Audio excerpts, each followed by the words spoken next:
kalian mencapai sebuah kebaikan sebelum kalian atau sehingga kalian menginfakkan harta yang kalian cintai. Ini belum ada dalam diri kita. Cuman bukan berarti tidak kita laksanakan, hadirin. Ya. Kapan waktunya kita laksanakan. Jangan sampai enggak. Minimal seumur hidup sekali. Minimal seumur hidup sekali. Yang kita senangi, harta yang kita empling-empling, harta yang kita simpen, itu minimal pernah dikeluarkan seumur hidup sekali. Ya. Supaya apa? Supaya nuruti apa yang diperintahkan oleh Allah Subhanahu wa taala. Enggak perlu diumumkan, hadirin. Ya, diri kita masing-masing. Apa yang kita punya dari harta yang kita cintai, berikan kepada yang lain.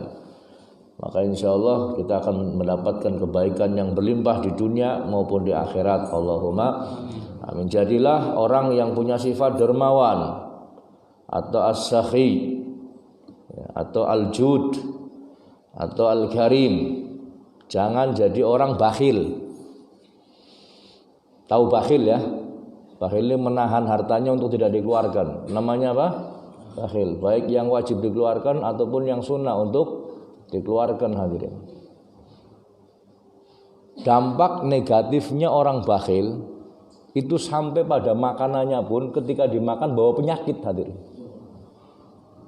Makanannya wong bakhil penyakit.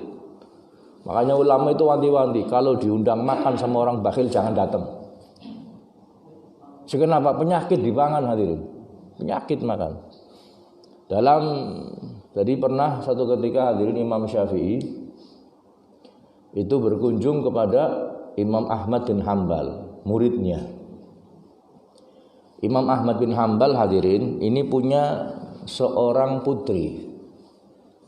Putrinya ini taqumul lail wa tasumun nahar wa tuhibbu akhbarus salihin.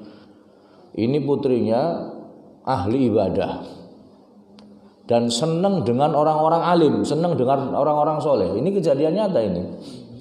Satu ketika Imam Syafi'i berkunjung ke rumahnya Imam Ahmad bin Hanbal. Putrinya senang luar biasa.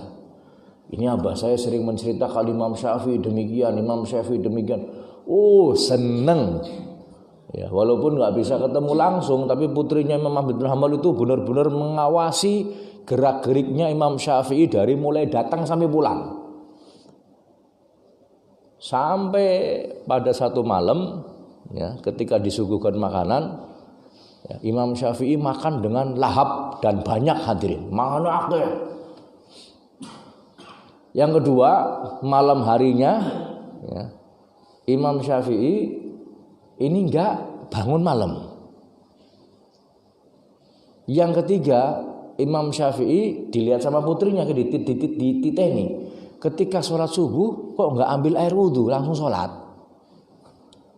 Akhirnya pagi harinya si putri ini enggak kuat tanya sama abahnya, "Bah, itu benar Imam Syafi'i?"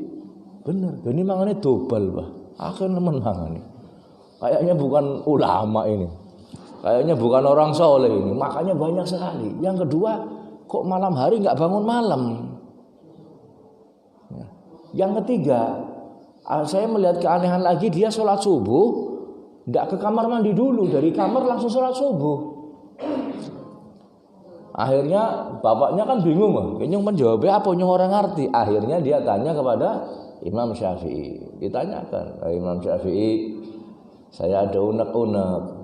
Apa unek-uneknya? Unek-uneknya ini putri saya tanya, cuman saya nggak bisa jawab. Apa pertanyaannya? Yang pertama, ya kan ini putri saya ngertinya panjenengan ulama, orang soleh, sufi, akhlak, tawadhu. Cuman kok mangannya akeh. Mangannya apa? Akeh. Kata Imam Syafi'i dijawab, "Ya Aba Muhammad, laqad akaltu katsiran li